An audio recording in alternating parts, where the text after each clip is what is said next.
Click the link in the description for your free Amsoil catalog.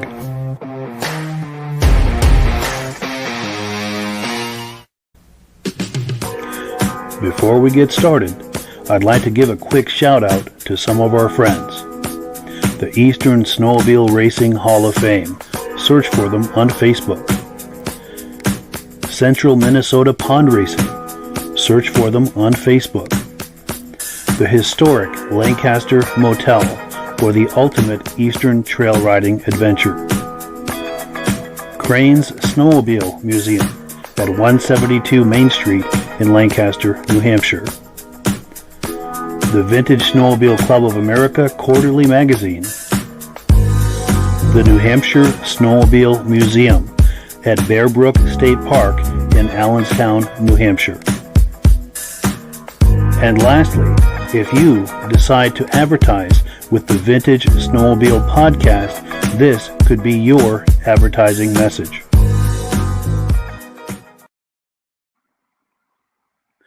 Well, good evening and welcome to the podcast. I'm really glad you're here. I have a robust lineup of vintage snowmobile entertainment on tap for you tonight, including a live guest. But before we get into all of that, I want to make sure that everything is working properly. So if you can see my face and hear my voice, I'm going to ask you to leave a comment. Please let me know where you're viewing this from and whether you are a first-time viewer or a regular viewer. Now, to our first-time viewers, if this is your first time hanging out with us tonight, I hope you have a good time with us tonight, and I hope you decide to join us here each and every Thursday night at 9 p.m. Eastern Time for another fun-filled episode of the Vintage Snowmobile Podcast.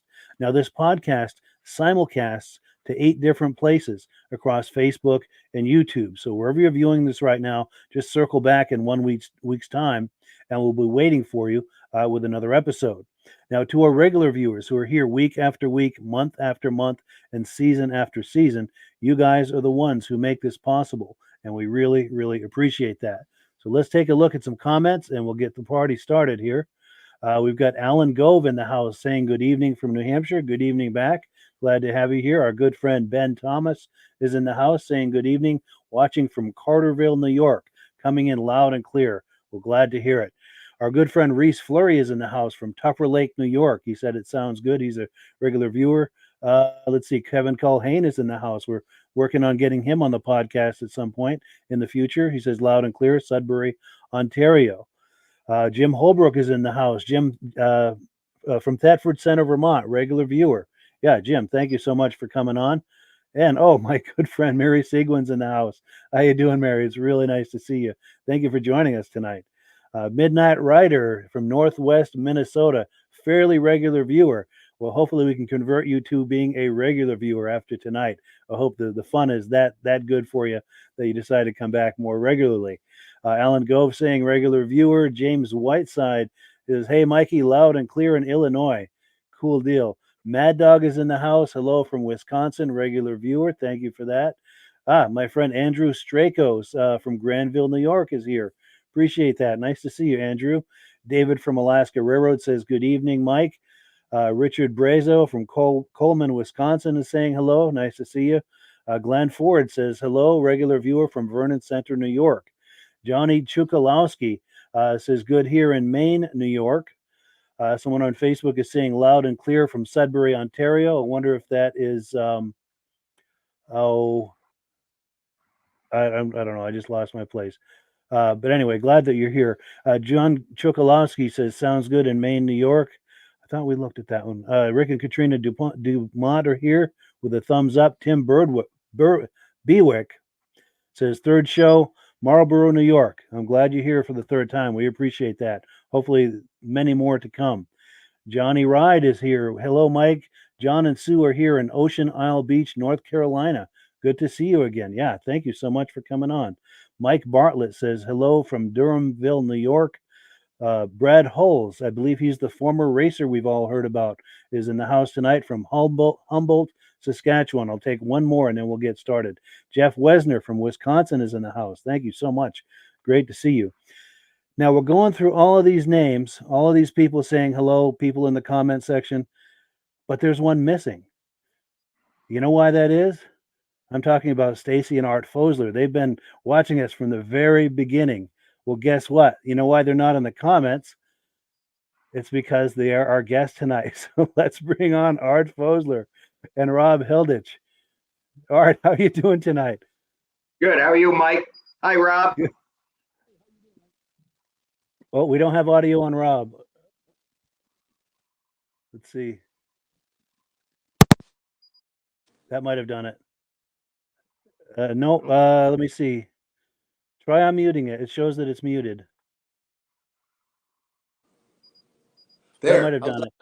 There we go. Rob, how you doing tonight? Good. So yeah, Rob, how fun is this? How cool is this that we've got our regular viewer from the very beginning, Art Fosler, hanging out with us tonight on the podcast? How fun is that? Forward to see his collection. Absolutely. So Art, tell us a little bit about yourself. Where are you viewing this from, and what would you say is your favorite brand of snowmobiles? Well, I'm from Plattekill, New York, born and raised there, and my favorite brand snowmobile's got to be Polaris. I've had a Polaris right from the beginning. I've had different types of sleds over the years that I've tried and stuff, but Polaris seems to be my main machine that I like to ride. Wonderful. Yeah, one of the top brands for sure. But go ahead. I'm sorry. I've had from 1971 all the way up to newer ones today. Nice. And is that what it says on your hat? Are you able to tilt your head down a little bit? Is that That's one of the model sleds I have. Polaris Edge X. Nice. 2003, that one was. Very cool. Yep. 71's your oldest? 71's the oldest one, yeah. Yeah. Yep. When did the Polaris start? Oh, I'm not sure. I know. Yeah, 64, maybe even back as far as possibly 62. Maybe I want to say. Rear engine sleds. Yeah, with those rear. Yeah, the rear engine, the snow travelers, and like that. Yeah. Yep. Yes. But I've always kind of collected mine by the ones that really caught my eye growing up around snowmobiles and stuff, and and that's what I've tried to collect. Nice. It's all about the memories. I know it is for me. Is it about the memories for you as Yep. well? A lot of memories. Sure. Yep. Sure. One of the one sled you're going to see tonight is the first sled I ever had a ride on, even as a young kid. So that was one of the reasons why I wanted that sled, And that's amazing. Yeah. So it's pretty cool. I really enjoy it. And my first sled I ever rode on, we ended up walking home, and it was a fox track. That's why we call it walk track. You had to walk back after you went for a ride. Right. Yeah. The first one I actually got to drive myself was an old Starcraft, and I couldn't even tell you what model it was now. It was a long time ago. Yeah. That's for sure. Very cool. But is your favorite the TXL? Not necessarily. I'm more of a straight out TX free air guy. I like that the best. Yeah. So like 76, 77 in that area? Yep. 76, 77, 78. I have a 78. But nice. Yep. Cool. Well, that's a perfect. Go ahead. I'm sorry. No, go ahead. I was going to say that's a perfect setup to look at some of these video clips that you've sent to us. The first one we're going to look at is your 71. It's a Polaris TX Charger 300. Let me cue that up here. We'll take a look at it, and then we'll react on the other side. And by all means, for our viewers, if you have comments, questions, anything to say about these sleds we're going to look at, please leave comments for us in the comment section, and we'll take a look at those too. But yeah, let's take a look at this clip. This is my 1971 Polaris TX Charger 300. I restored this back in 2000. It has a 294cc free air motor with twin Mikuni carbs on it.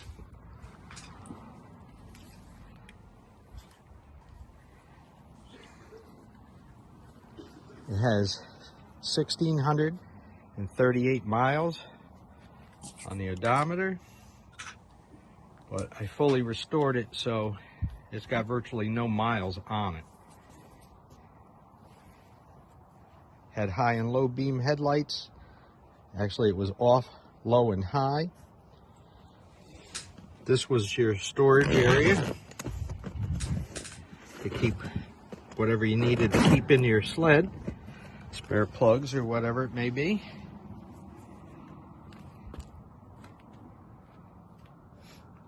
Gas tank was on the back of the sled, which made it not as stable a ride as the ones when they started putting the gas tanks up by the dashboards. There was no brake lights on these, only side marker lights. It has a cleated track with fiberglass suspension rails on it.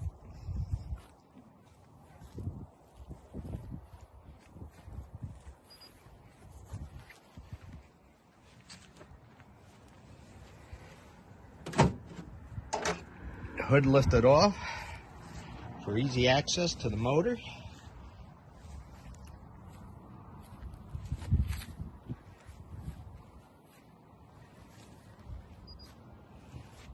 They were pretty simple back then.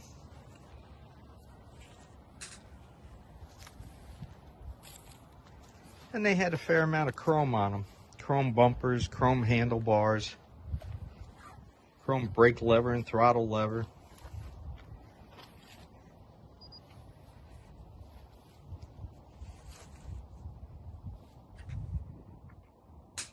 So that's my 71 TX. Yeah, very cool, Art. That is a very, very nice restoration.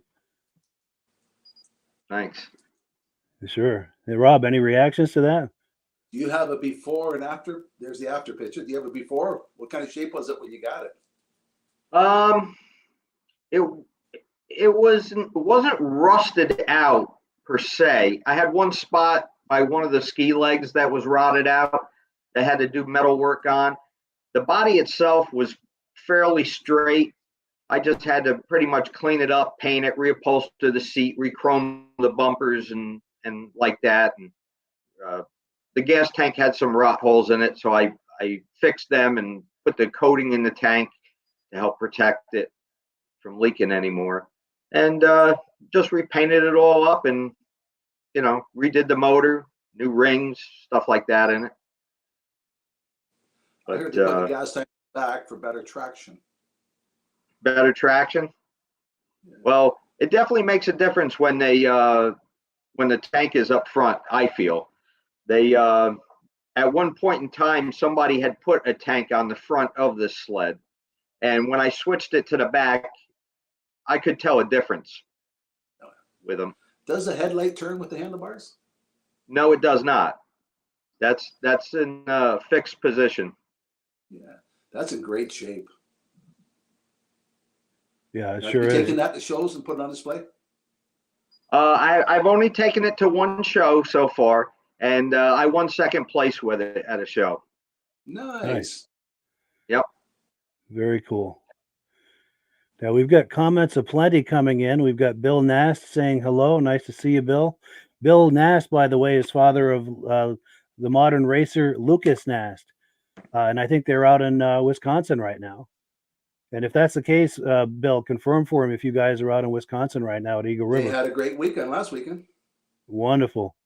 And then Robert Moran says he's here from Myrtle Beach, former Massachusetts resident, as am I. Very cool. Reese Fleury says, good evening, gentlemen. David from Alaska Railroad says hello to Art and Rob. Very cool. Johnny Ride says, looking almost retired, Art. Won't be long. Won't be long. That is cool, man. And then here we go. Jim Smith says, checking in from Arizona. Very cool. I know he's from out west. Yeah, very cool. I think he lives in Idaho, but I could be mistaken on that. But that's cool. We want to get him back on the podcast at some point too. So David from Alaska Railroad says, Polaris guy here too, Art.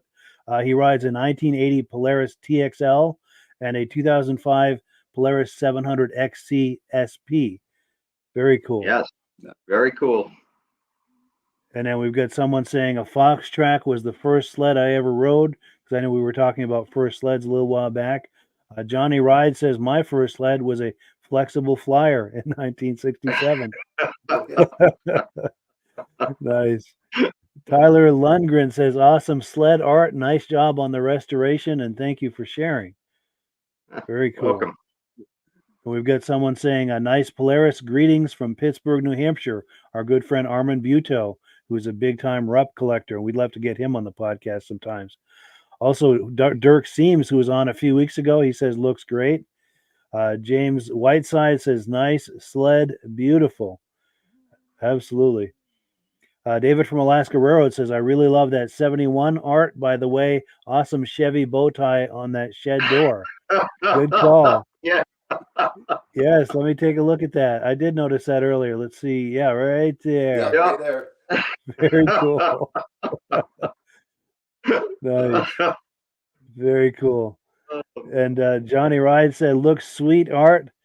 And Bruce Halls says, very nice restoration job. And another comment here, those 71s won a lot of races. Brian Wilbur said, my first sled that I rode was a 67 Colt. First sled that he owns was a 70 Charger, which was probably very similar to this. Yep. Cool deal. Absolutely. Yeah. Well, cool. So any comments on this, Art, before we take a look at the next clip? This one's got quite a few memories for me, you know, with the first ride ever on it. Yes.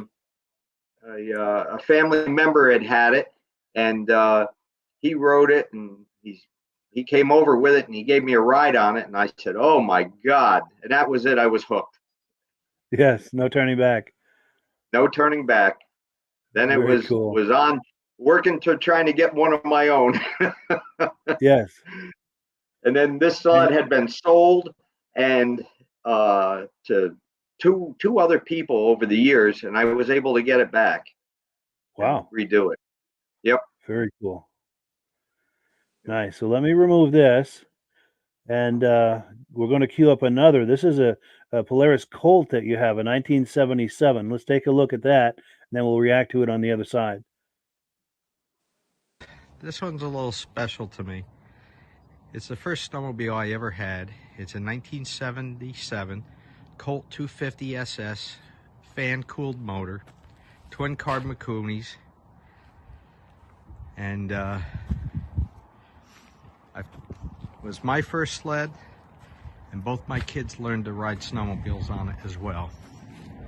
She's showing some wear now, but I have a granddaughter.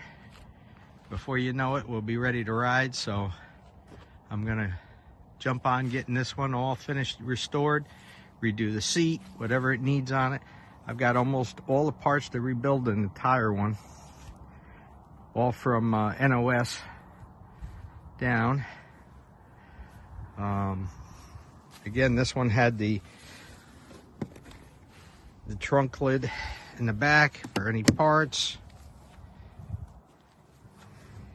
Sports 1,088 miles on it. Also had a box up here and a cowl. I can't even get it open right now.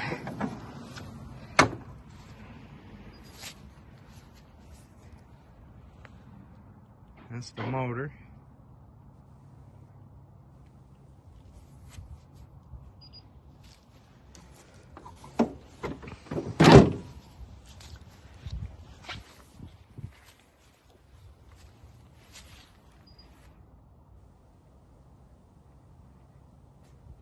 And that's another one from my old sleds that I have. Like I say, this one's going to get restored soon so that my granddaughter can keep the generations of it going and learn how to ride on it. And a short story, quick, that I wanted to tell you was when I went with my mother to get this snowmobile, I walked in the door of the place, and the first sled that I saw was this one, but in a 77 TX. And I fell in love with that sled. And I ended up coming out with this one. So it was many years later, I was able to pick up this body style TX.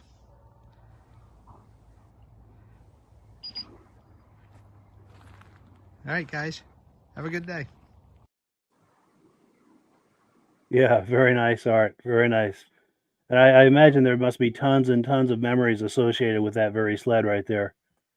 While I was watching that, Mike, I had one pop in my head.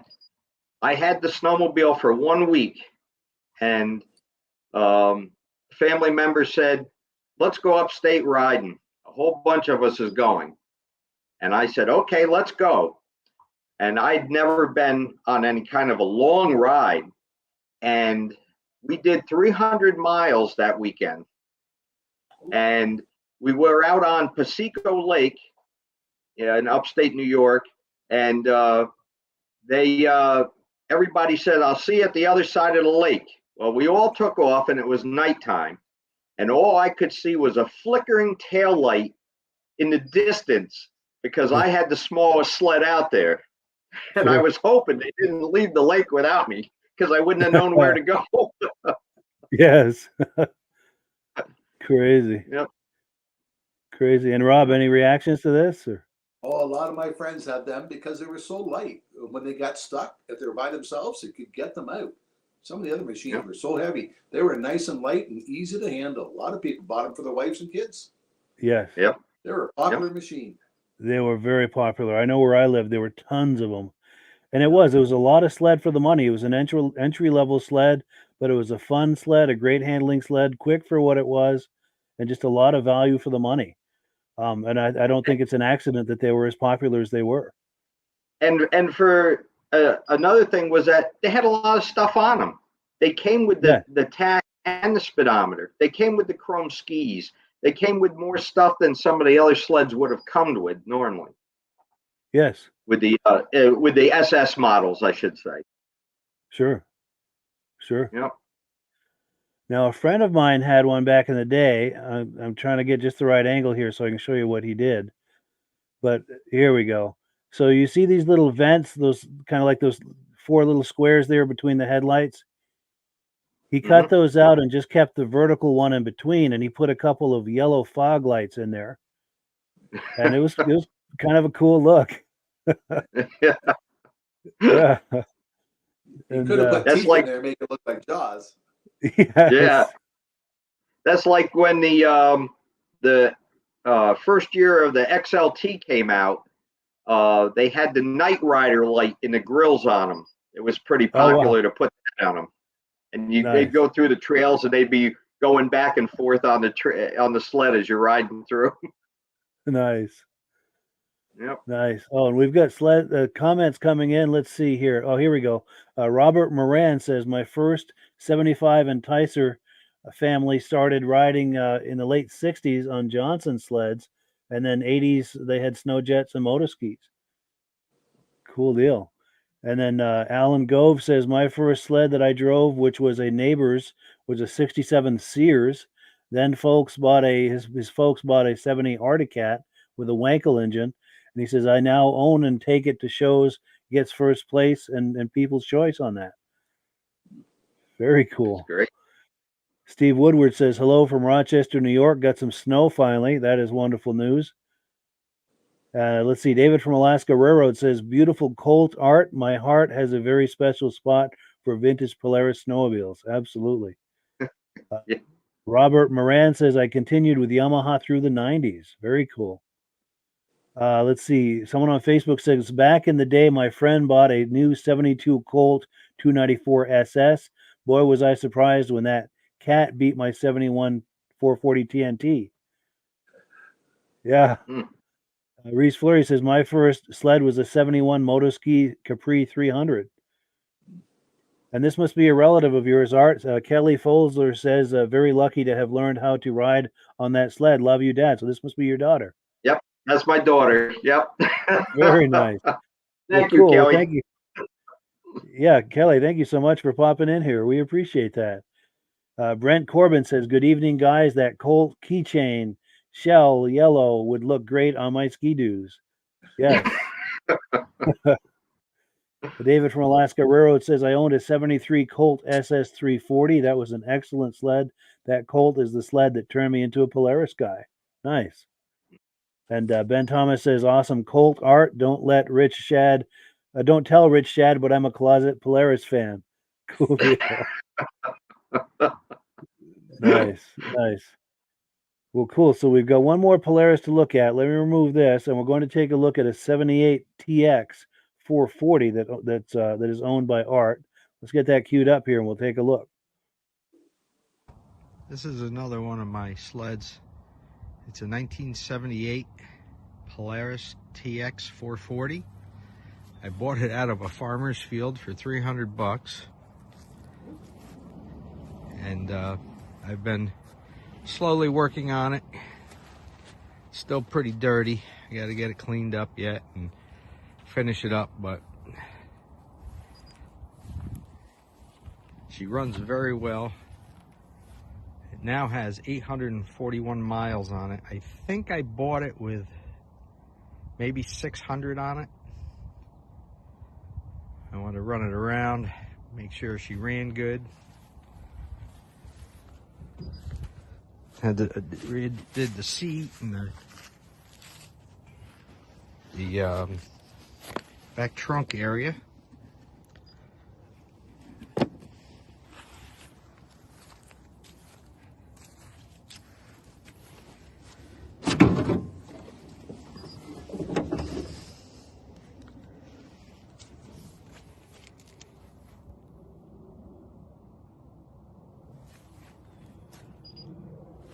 Pretty dusty from sitting in the shed over the summer.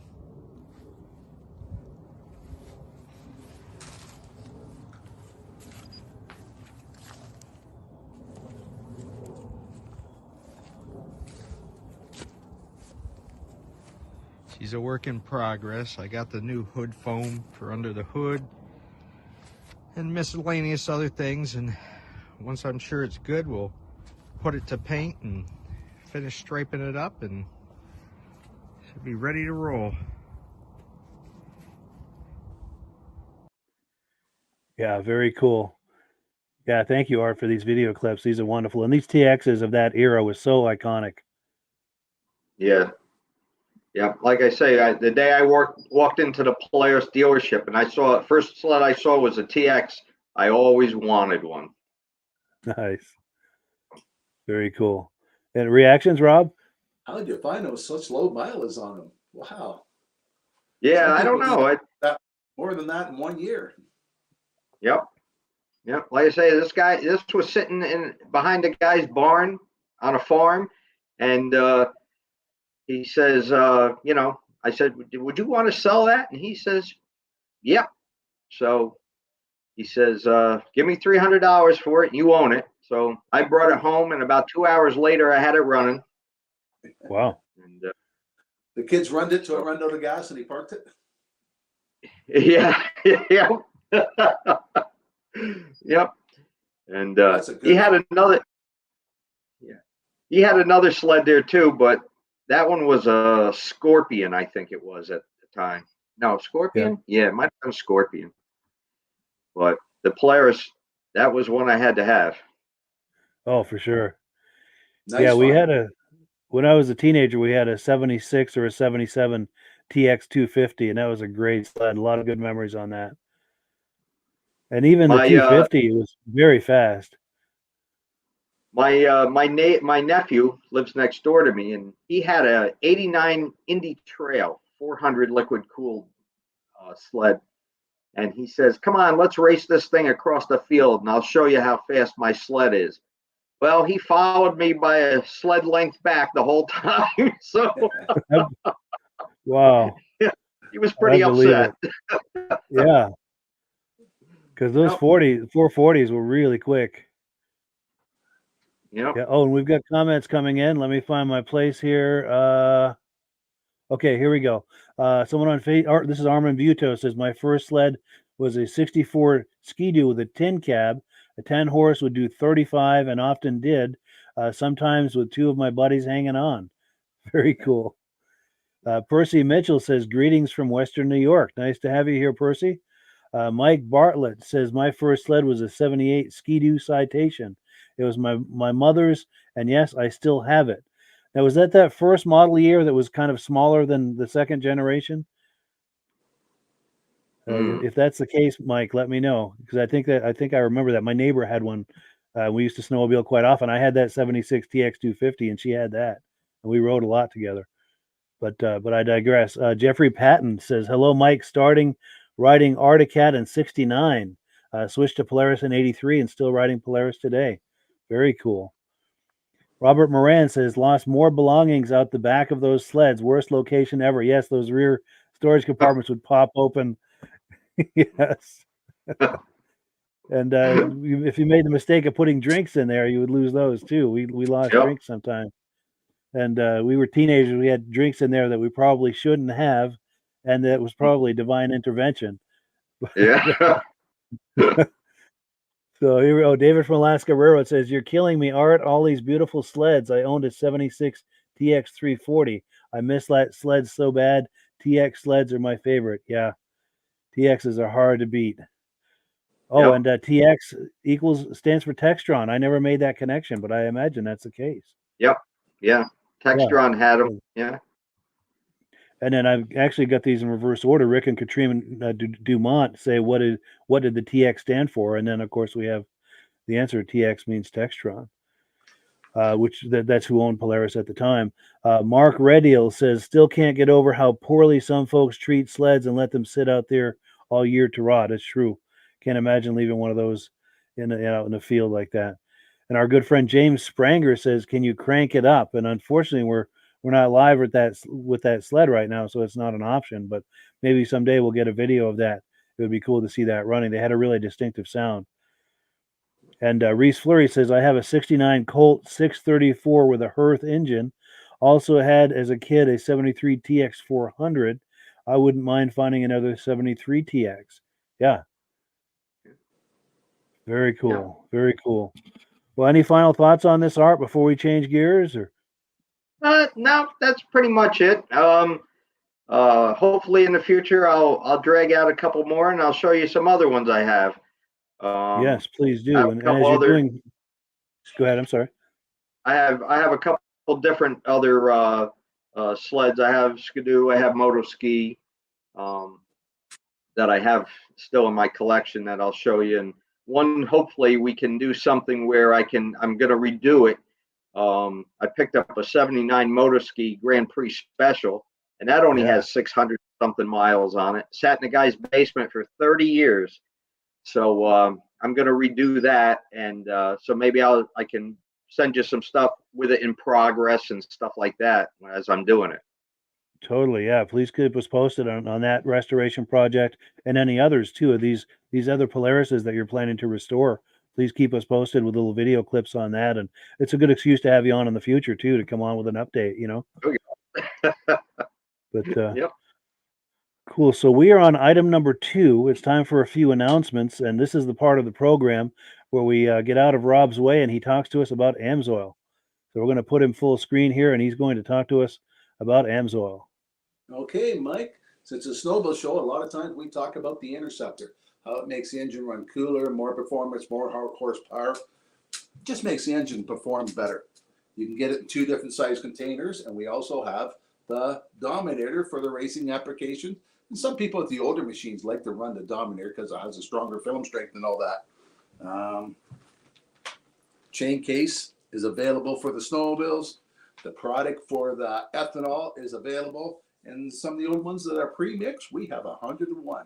This has been out since 1972 at 100-to-1. Doesn't matter what your ratio calls for, Amsoil runs at 100-to-1.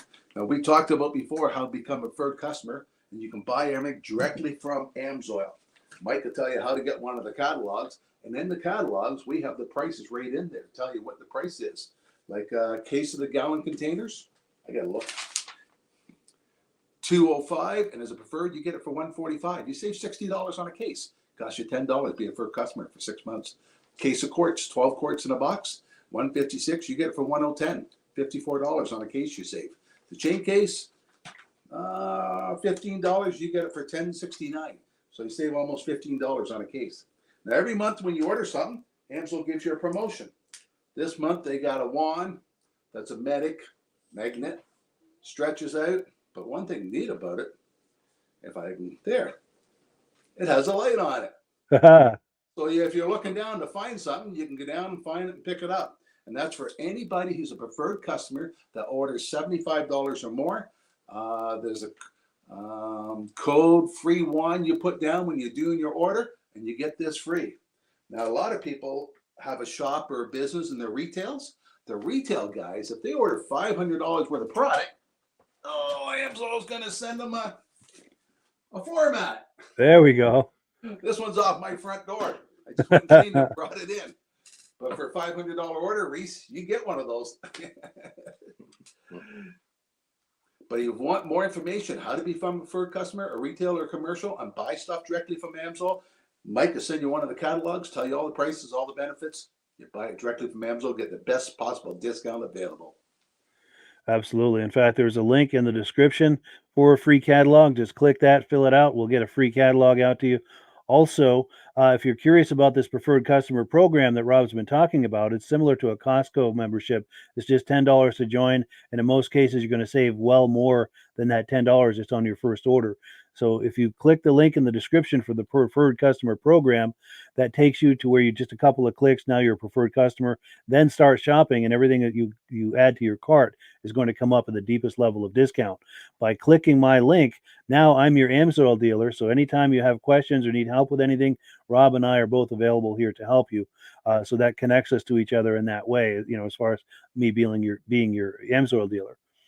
Now, the other thing we're going to do as part of announcements is I want to talk to you about the Lancaster Motel in Lancaster, New Hampshire. They do a lot to support this podcast, as well as modern and vintage snowmobiling in Lancaster, New Hampshire. There's just so much history in Lancaster, New Hampshire. And if you're planning to do some trail riding and you'd like to combine it with some snowmobile history, there's no better destination to do that than at the Lancaster Motel. They're right on Corridor Trail 5. You can snowmobile from your door. And they're a short walk away from Crane's Snowmobile Museum. The Snowmobile Club in town, the Drift Dusters, they are the first snowmobile club in America. So you can ride some of those legacy trails, some of the first organized trails in America. Also, right behind the motel is the location where the first Ski-Doo snowmobiles were imported into the U.S. Just so much history there. So it's a wonderful way to combine history with some trail riding, and it's a way to support some people who have been very, very good friends, not only to this podcast, but to the snowmobile community. So if you want to kind of keep it in the family, if you will, as far as, doing things with people who are friendly to snowmobilers, there's no better place than that. Now, the other thing I'm going to talk to you about as part of announcement kind of ties into that, because the Lancaster Motel is part of that. The next few Sunday nights, you've probably seen my good friend Midge Rosebrook on this podcast in the past. He and I are going to be doing live podcasts the next 2 or 3 Sunday nights. He's the founder of the Eastern Snowmobile Racing Hall of Fame. Now, he and I over the years have taken a lot of footage around Lancaster, gone to a lot of sites of these old where these things happened. He's got a lot of old photographs and a lot of things that they're associated with this history I've been talking to you about. And I've been just sitting on this footage for like a couple of years, and we've been talking, and the next few Sunday nights, we're going to be putting it together and do kind of a history and memories night for the next few Sunday nights, 8 p.m. So wherever you're viewing this right now, just circle back on Sunday night at 8 o'clock Eastern time, and we're going to be talking to you about all kinds of memories and history associated with Lancaster. And like I said, Lancaster just has so much going on in the way of history, and we've just got all these cool clips associated with that. So please join us Sunday night if this sounds interesting to you. Got a couple of quick comments come in, and we're going to take those and get back into the podcast.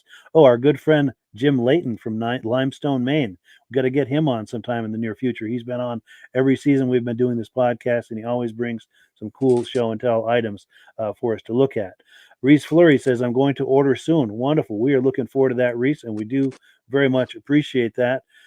Please send a link for Sunday, Mike. Yes, I will send that to you privately on email. Absolutely. And if you miss that for some reason, just circle back where you're viewing right now, and we'll be here waiting for you for that history and memories night. So let me switch gears. We've got a lot more to look at tonight. We're on item number 3. Now, a couple of weeks ago, January the 6th, I went to the Vintage Snowmobile Rally in Washington, Vermont, and I managed to forget my camera. But thankfully, my brother lives nearby, and he was there with his camera, and he took some footage for me. Thank God, he saved the day. So let's take a look at some of his video clips. And this computer's taking a moment to, it's choking here. Hold on a second. I'm getting the old hourglass. Yeah, we've just got to wait it out. If I start clicking things, it's going to crash the. Here we go. All right, so here's my brother Brian. Here's his video clips. Let's take a look.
So yeah, thank you so much to my brother Brian for saving the day with that video footage. Art, any reactions to what we were just looking at there? That Articat was very nicely done. Very nicely done. The snow jet next to it, that brought back some memories for me. I had one time, and I had the old steel cable recoil on it, and you'd pull on that to try and get the thing running. Yes. All the time. And the Kawasaki's, the Interceptors, fast sleds for their time. Fast sleds. Yes. Without a doubt. Sharp looking too. They really were. Must have been cold at the show. The one guy that's sitting on the sled there, he looks pretty stiff, like it's pretty cold. But definitely rigor mortis. Yep. Maybe And of course, John Deere. Name, rigor and mortis. Yes. Yeah. John Deere. You know that was a fast sled too in its time. Yeah. And then we were talking earlier about the early Polarises. I think this is one of the earlier ones. Yep. Yep. Absolutely. The John Deeres, they had one. I had a John Deere Spitfire, and I bought that one too out of somebody's backyard, and I brought it home and I got it thing running, and I thought I cleaned the carburetor good enough, and it sat there and idled and perfect and go slow fine. But as soon as it went to the high jet, it bogged out, threw me right over the windshield on the thing. Oh wow, almost like a Jake break. Yep. Oh, crazy. And them sleds weighed nothing. Sure. Yep. And Rob, any reactions to what we're looking at? Art, what do the people say about when you walk them through their backyard and see what they got? Yeah. Yeah. My wife says, keep your eye on the road. If anybody knows of a place that redo the Arctic Cat seats, I got an old one I'm going to start working on this summer. I can't find any place that redoes the leopard seats, the pattern. Oh, I know somebody. I can't think. Redoes them.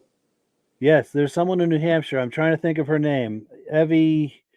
Oh, I'll think of it and I'll message you. She does an excellent job.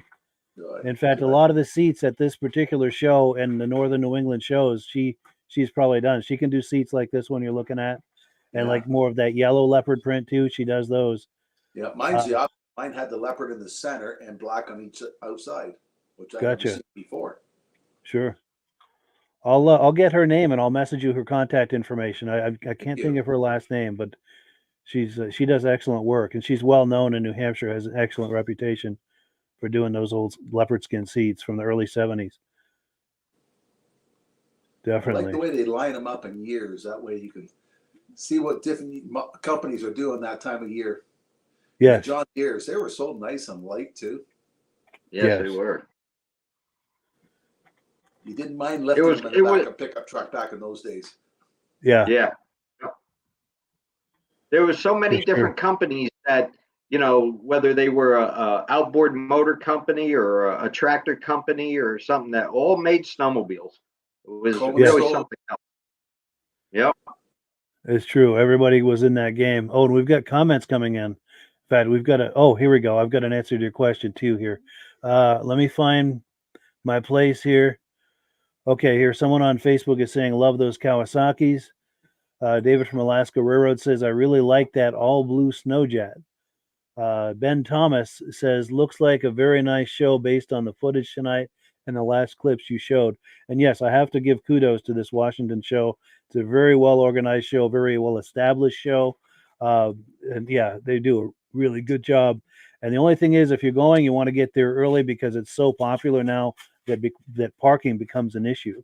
So you want to get there early. And that's saying something too, because there's plenty of parking there, but it's just so well attended that, the place just becomes jammed, which is a nice problem to have. Someone on Facebook saying, hello, everyone. Kevin Colhane says, loves the Kawasaki Interceptor. Okay, here's the name of the woman who does those seats, Evelyn Farrell. And she does an excellent job. Oh, and we've got a few people seconding that. Yeah, here we go. Reese Fleury says, Evelyn Farrell.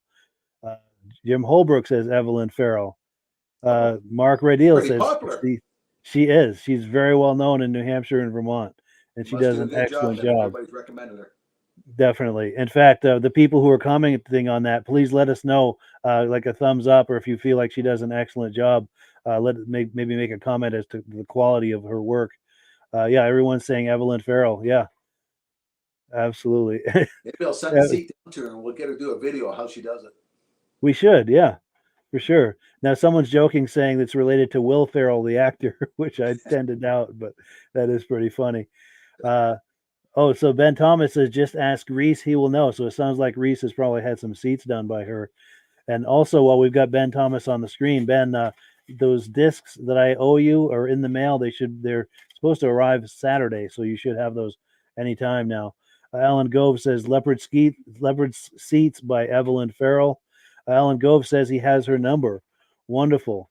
Yeah. So Alan, if you can send me that in a private message, I'll send that on to Rob. In fact, let me put my email address on the screen here. I'm switching around screens right here. That's the best way to contact me. If you could send her phone number to that email address, I will forward that on to Rob. Knowledgeable people on this Zoom. We sure do. I gotta give compliments to our viewers. Very, very knowledgeable. Dirk Seam says, was the Spitfire a John Deere with no chain case, just a direct drive off the belt? I think he's asking about the Spitfire that Art had. Yes, it was. No chain case, direct drive. Direct. Wow. And James Whiteside says, wow, twin 250. Didn't know they made a twin 250. Sweet. And Ben Thomas says, Evelyn has a very solid reputation for quality work. Jim Colebrook seconds that. Jim Holbrook, I should say, saying she does awesome work. Reese Fleury says, going to see her Saturday to pick up a seat. There we go. And then Pong by Atari says, there used to be a wheel horse dealer 10 minutes from me. I don't see many of those around anymore. Ben Thomas says, thank you, Mike. Looking forward to spreading the gospel about the podcast. And yes, I appreciate your efforts on that, Ben, to get the word out about the podcast. Also, 7:30 tomorrow night, Ben, keep an eye out on the Vintage Snowmobile Lovers Facebook page. Going to be popping a graphic for your upcoming show to help get the word out on that. Also, someone on Facebook says, Ev did at least 25 seats for me, and all of them came out great. That's Armand Buteau in Pittsburgh, New Hampshire. So, yeah, Evelyn is getting some rave reviews tonight, as well as she should. I've seen her work for many years, met her a few times. Yeah, she deserves all of these compliments that she's getting tonight. Okay, let's switch screens here. We are on item number 4. This is some footage from the 2023 Vintage Snowmobile Show at Crane's Snowmobile Museum. Also, I'm running this for a reason that his next snowmobile show is coming up just in a couple of weeks on Saturday, February the 3rd in Lancaster, New Hampshire. It's very much worth a look. The footage we're going to look at right now, it was sub-zero last year when they had this event, so they didn't get the turnout they usually do. They usually have 50 to 100 sleds there, and there were not that many last year for the reason of the cold that I was talking about. But it's still a great show. Let's take a look.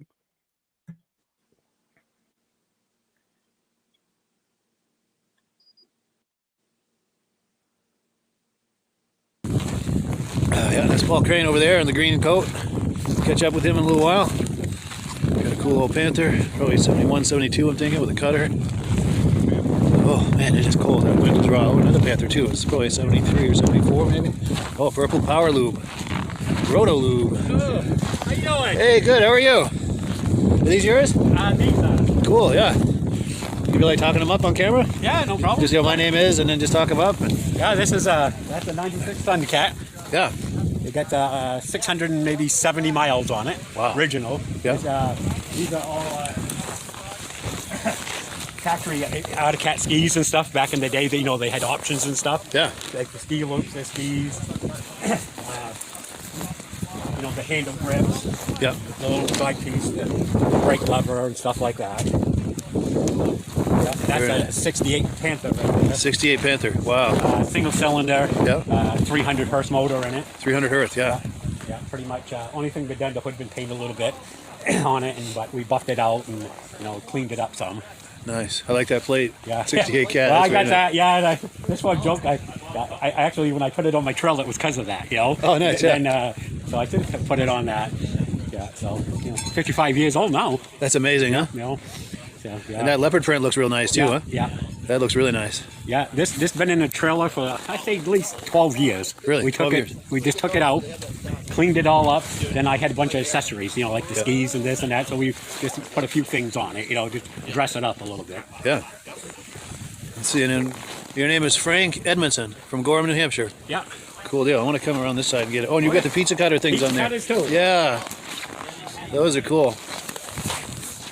And that's the original hat for the snowmobile too. Oh, under the hood thing there. Yeah. Back in 96. Nice. Yeah. Yeah. The Very pizza cool. cutters. That's a nice shape. I don't know if you knew, before the runners come out, that's what they had. Before the they had pizza cutters. carbides, yeah, to give them a bite in the corner. And I'm not 100% sure, but I was told many years ago, Snowjet is actually the one that comes out with the sliders. Really? How true that is, I don't know, but that's what I heard. Interesting. And like on the circle tracks, Yeah. it was all ice, so that's what they put the pizza cutters on. Give them an edge in the corner. When they got the groove and stuff going. Yeah. Yeah, that was the thing back in the day. That's a great idea. And as you can see, no shocks or nothing in it. Sure. Wow. All rough riding. Yeah, just that leaf spring. A little single cylinder. Yeah. And when it starts up, it's pot, pot, pot, pot. You know what I mean? It sounds pretty good. Nice. Yeah. Very cool. Oh, and I've got this for you for doing this with me. And are you with this guy here? Yeah, I'm going to give you two. One for you, one for him. Oh, thank you. Got a free DVD and an Amsoil catalog. And yeah, if you can give him one. I will. Yeah. All right, thank you. Appreciate it. Nice meeting you, man. Thanks for talking these up. Cool. And then we've got Ray Parento's Rups here. We're going to be talking these up in a little while. We're going to catch up with him and get him to talk these up. I think I saw on Facebook that he got a new sled recently. Not new, but new to him. This might be it here, actually. 76 Merc. Snow Twister. So I think he had a Trail Twister and he sold it. But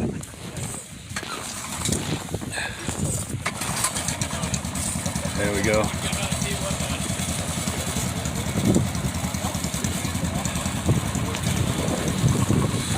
This is probably what, 73, 74 maybe? A 440 Harley? 73 Harley Davidson, owned by Bob Chaplin. Cool deal. Got a little ski-doo going by. How's it going?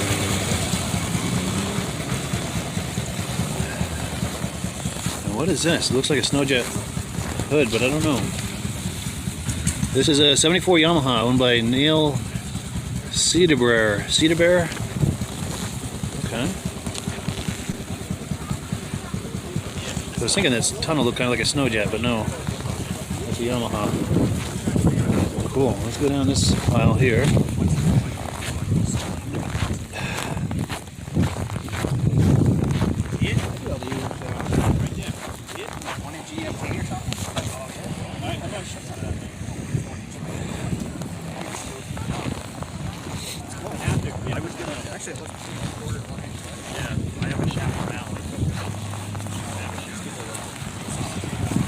How's it going? How are you? Good. Enjoying these tropical breezes? Oh, yeah.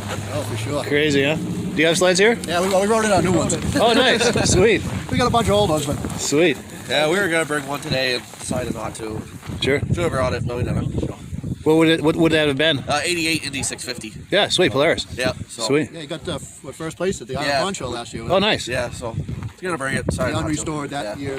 year class. Nice. It's in good shape. He rode it. He rode it when he was a kid. It was Yeah. my wife's sled. Oh, nice. Yeah, Let's get some I history sold to it. Family history. Yeah, we sold it, and I ended up getting it back from the person we sold it to because we knew the person and Yeah. got it back. It doesn't run great, but it's a work in progress. Nice. I want to make sure you both. You want to be on camera? Sure. Cool. Yeah. And what were your names? I'm Justin. He's Bill. Cool. Father and son. Yep. Nice. Yep. Cool. Yeah, we have a camp at Granby we rode over on the two sleds. So. Nice. The sleds right over Newer there. ones. Yeah. Nice. Luxurious models. Yeah. Yeah. Compared to these. Yeah. Yeah, they've come a long way, haven't they?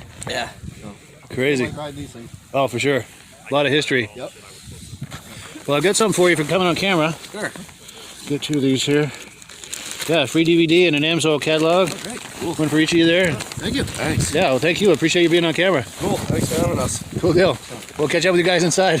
We just came from there. Yeah, Sorry, we're going to rip to now. Oh, cool. Back to the trails? Back to the Yeah, trails. Sweet. Can't waste a day, no, you know. No, it's too nice. Winter's too short. Yes. Make Cool. most of it while we can. Yeah. Nice meeting you guys. Nice meeting you. Good riding. Thank you. Very cool. So there you go. The Crane Snowmobile Show in Lancaster, New Hampshire, coming up in just a couple of weeks on February the 3rd, Saturday, February the 3rd. If you're in northern New England, it's very much worth a look. It's a great show. There's not only 50 to 100 sleds outside, but in the building behind, let me see if I can find that building. There's another 100 sleds inside the building. That brown building right there. I'm trying to get it on the screen.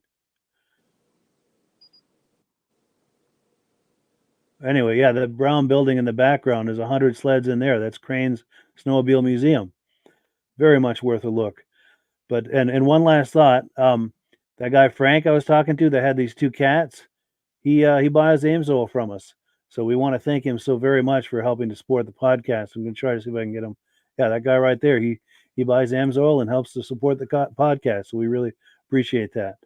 Rob, any reactions to what we've been looking at? How many miles did he say was on that T-Cat? I don't remember. I don't think it was very many. I thought it was like 400 or 500 miles on it. Wow, could be. Most of my friends do that in a day. Yeah, Yeah. that was in nice shape. Oh, was it ever? 900 cc. I bet that moves right along. And how come Harley didn't put a V twin in their motor in their snowmobile? Good point. Yeah. Did Harley actually make the snowmobile, or somebody else made it for them? I think it was AMF and they bought it or something. I'm not 100% sure. Oh, yes, it does say AMX. It does say that on the hood. Yes, it does. Yeah, it's Yep. something like that. Yep. My understanding is they were nice machines, but apparently they were very heavy. Because a lot of manufacturer had somebody else make them. Like Vikings were made by Polaris for a while, then somebody else made them.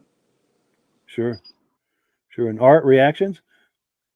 That there must have been an intense amount of elbow grease put into that 68 Panther for that body to shine like that. Oh, yes. Somebody's got too much time in their hand. Yeah, Yes, absolutely. Absolutely. Yep. And that's quite possible. That might be a seat by Evelyn, too. She does those. Yeah. He probably won some awards with that. Yes, I'm sure he did. Yeah. That was I a like the very story nice about the pizza example. cutters. Yes. My dad had a machine similar like that, and he took my old skate blades and put them on the bottom. There we go. It would toss you sometimes. Yeah, Oh, really? They would really bite, huh? Oh, it was too much. Yeah. Sure. Oh, and we've got a comment that's come in. David from Alaska Railroad says that Rupp Magnum is so sweet, and the Snow Twister too. Yeah, those are Ray Parento's sleds. He has an amazing collection, and his sleds have been on this podcast many times. Those are his Rupps and Snow Twister right there. Yeah, he's been on this podcast many times. Oh, and then go ahead. I'm sorry.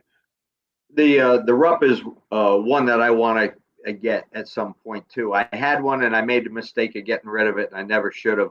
I had the 72 Nitro 400, and I really like that sled. Yes. Very nice. Oh, and Jeffrey Patton says they are Ski Daddler sleds. I think you might be talking about the Harley. That might be who was making those. Oh, yeah. I'm not positive, but that's possible. But yeah, there we go. Trying to get that Harley back in the shot here. Oh, and then James Spranger says, great show tonight. We appreciate that, James, and we're glad you're here with us. Let me remove this one, and we've got more to look at. And we are running out of time, so I need to pick up the pace a little bit. We're on item number 6. We're going to take a look at some footage from the 2022 Vintage Snowmobile Show in Newport Center, Vermont. And there's a reason why I've selected this clip also. Their next show is January 27th, just I think next weekend, and I'm planning to go. I'm hoping if you're in the area that you will join us as well. It's a great show. This is their 3rd annual, and they do a great job with this show. Let me get a clip to show you here, and you'll see what I'm talking about.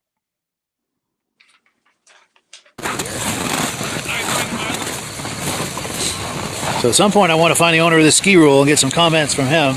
They say he's wearing a Yamaha outfit. He's a younger guy. I also want to get some comments with the organizers of this. Now our friend Brian Rombelot says there's still quite a few shows coming up at Hobbs Brewery, Crane Snowmobile Museum, which is February 5th. Also the State Fair in Rutland, Vermont. I think it's February 17th or 19th. I'm not positive on that, but if you're curious, look it up on Facebook. Also the Bear Brook Snowmobile Museum. Hello, Keith. Thank you for the compliment. And we got a lot of modern folks stopping by to check out the goings-on. And I'm going to try to catch up with some of the organizers here for some comments from them. And I was talking to one of the groomer guys in charge of the groomers. I think I'm going to get a ride in one of these groomers at some point and do some video with that. So that could be fun.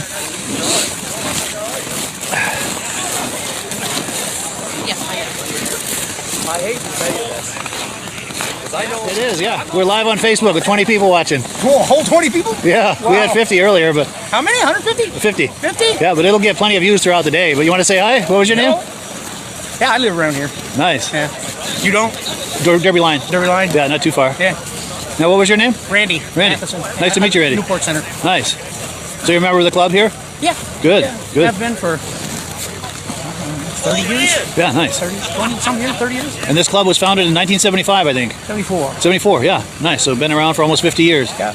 That's awesome. Back in the heyday. Yeah, I wasn't here back then. I was in Wisconsin. Wisconsin, yeah. I do you have? here, but divorced parents, they ship back and forth. Oh, wow, yeah. I was more or less raised on a tobacco farm in Stoughton, Wisconsin. Oh, no kidding. Yeah. Now, do you have vintage sleds here today? I have an old sled, but I don't have a vintage one here. I have an older one, but this one's 21 years old. But Yeah. Well, let's talk it up for a second. You feel like talking it up? well, it's just a 500 Trail Indy. Yeah. Supported and polished. Nice. Yeah, it's fun to ride. It's my wife's. Your wife, yeah? Yeah. Nice. Yeah. I can't ride these these newer sleds. I've tried. With a rider forward, is that Yeah, uncomfortable? I can't do the forward riding style. I've been on an Indy my whole life basically. And Yeah. first one I ever had sitting right there, the Ruck. Oh, yes, I yeah. had one of them when I lived in Stoughton, Wisconsin. The one on the very end there. 73. Yeah. Yeah. Nice. So you're gonna run this podcast all day? As long as I can, yeah. As long as the battery holds up and the temperature doesn't get messed with the camera. Well, it's just gonna do nothing but get warmer now. Yeah. Yeah. So I figure if the camera's holding up with this temperature, Yeah. that should be okay. Yeah. It's a little above zero now. Oh, good. Yeah, it's warming right up. Yeah, it was 15 below when I got here. Yeah, it was cold. Almost didn't come. Yeah. I looked at that thermometer when I get up. I was like, oh, what am I doing? God, I couldn't see halfway here. I mean, besides wearing glasses, my shit, like fogged up. Just I don't have one of them fancy electric shields, you know. Yeah. You're Cool. breathing it, it's gonna fog up. Yes. Now, you don't know where the owner of that ski rule is, do you? I want to try The owner of to... the ski rule. Is that him opening the hood? Yeah, I think he just tipped it up. You might That wanna might go be, over yeah. there. I wanna try to Not get too some- many people will put their hands on their sled unless they own Yeah, it. unless they own it. Yeah, definitely. Well, cool. It was nice to meet you, man. Yeah, you too. Take care, Andy. Yeah.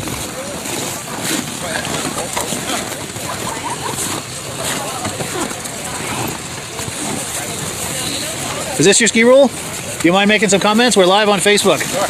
Cool. Yeah, just kind of like my name is, and this is my... Stop Vincent, it's my 1971 ski rule. Grandpa bought it original. Brand new in 1971. Wow, so this has been in the family all these years. Yep. That's amazing. Yep. Everything's original. Wow. That's in nice shape. So no restorations or anything. It's a survivor.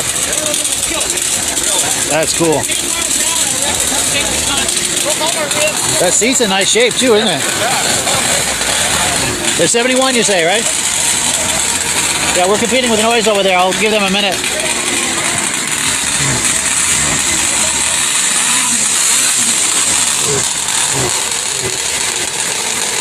He's got that rup going over there. 71 rup, I think. So you've been riding this since you were a kid then? Nice. Now, has it been used all these years, or was it in the barn for... We stored it for a while, yeah. Yeah? Nice. 12 years since it's been out. Okay. Ready to go. Good. Did it need much after 12 years? Nope, put the gas in. Really? Yep. Nice. Just a little gas and it's ready to roll. It's funny, I remember these when I was a kid. We used to go trail riding, and there was a family with like, I don't know, 4 kids, and they all had ski rules. So we'd meet them on the trail, putting down the trail with like half a dozen ski rules. Little convoy, ski rule convoy. So whenever I see these, it makes me think of that. Yeah, that's really nice. Oh yes, John Spranger Jr. wants me to check out the Blizzard. Yeah, we will do exactly that. Cool. Oh, and I've got something for you for doing this on camera with me. Got a DVD for you. There you go. Yeah, well, nice meeting you. I appreciate it. Cool, yeah, let's check out that Blizzard. Yeah, we're going to get a close-up on this Blizzard. I got to find the owner. I want him to talk it up. I saw him pull in, but I don't remember what he was wearing as far as trying to identify him. Just creating shade on this thing.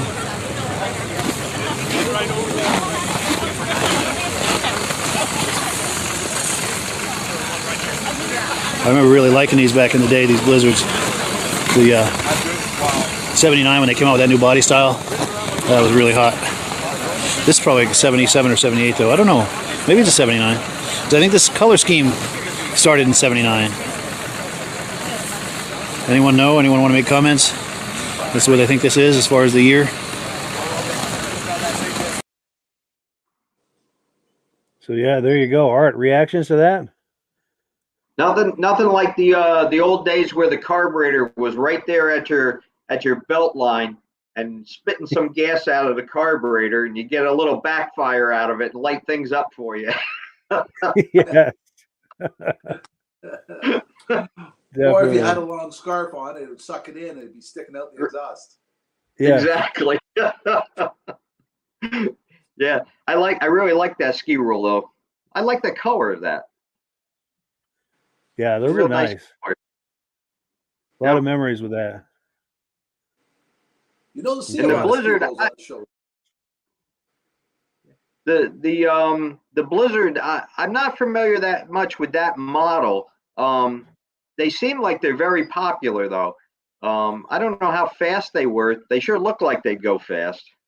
Definitely. Yeah, one of the sexier sleds on the snow. I want to remember say they like came in 78 or different so. models, a 5500, 7500, then they had a 9500. Yeah. That was fast, but it was heavy. Oh, it was heavy. If you got it stuck, it took 4 people to try to get it out. Oh, wow. It was a lake runner. Sure. Oh, and we've got plenty of comments coming in. Let's see. Okay, here we go. Jeffrey Patton says, yes, Harley Davidson. I think he's talking about the Ski Daddler. Yes, okay. I think it was made by Ski Daddler. Alan Gove says, hope to see you in Lancaster. Might bring a couple of sleds. Well, good. I will look for you. And please look for me, too, because I'm not sure what you look like. But if you see me, please be sure and say hi. Someone on Facebook says, looking for a Sunday night podcast with you and Midge. Yes, please be sure and tune in Sunday night. We're going to be going live here, Midge and I, the next 2 or 3 weeks with a lot of memories and history around Lancaster, all the things that were happening in Lancaster in the 60s and 70s. David from Alaska Railroad says, cool, looking forward to seeing your groomer video.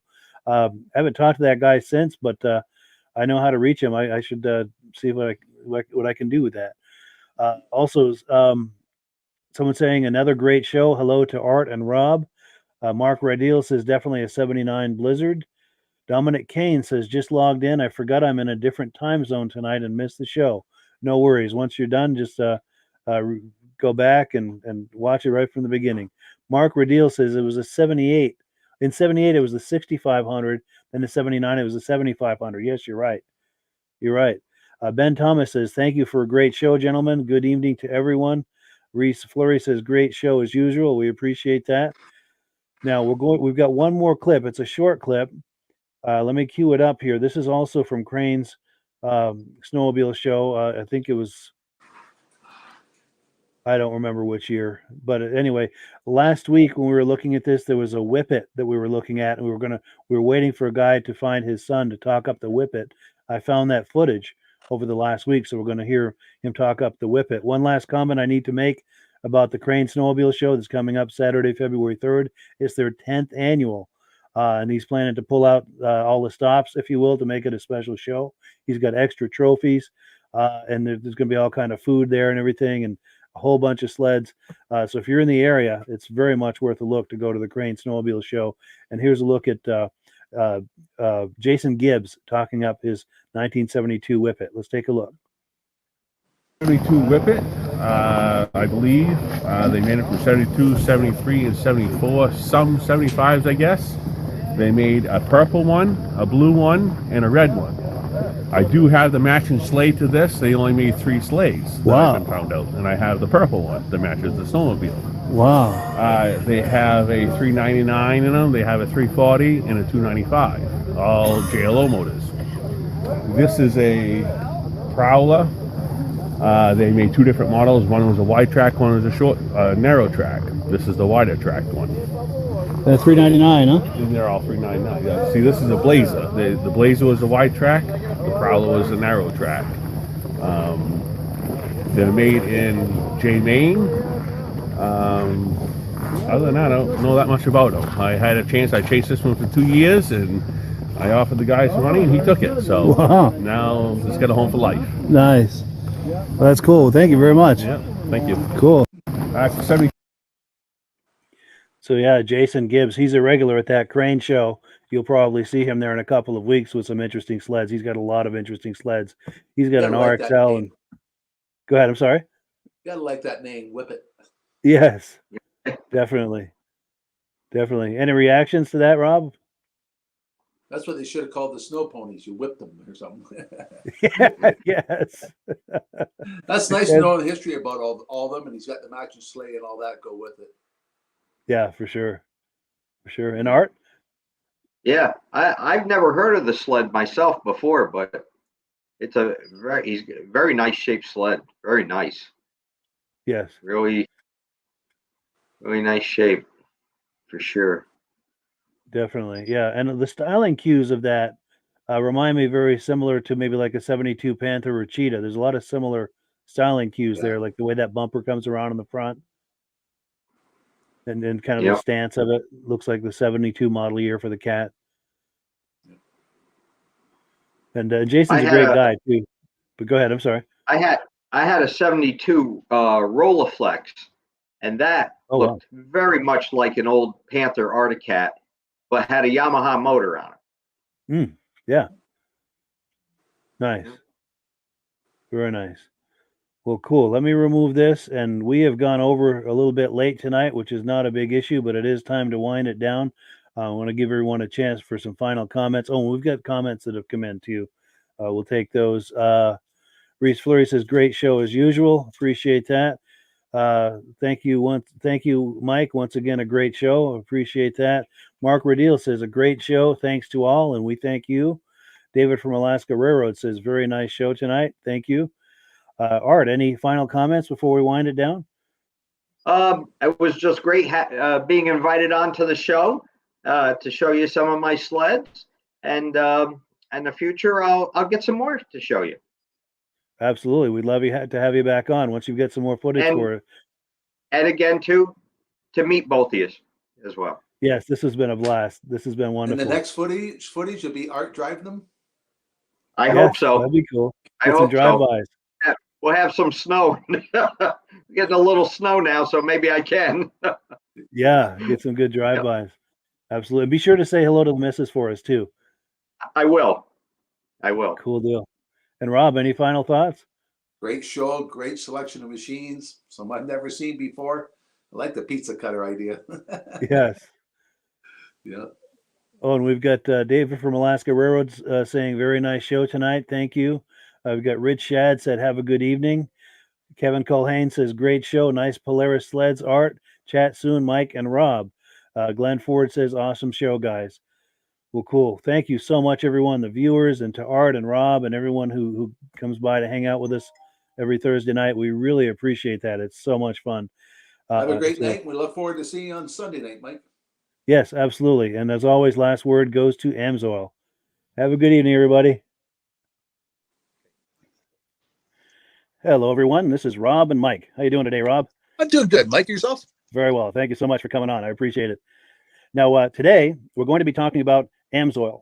And in a few moments, we're going to show you how you can get the deepest discounts, free shipping, and free gifts when you order your Amsoil products through us.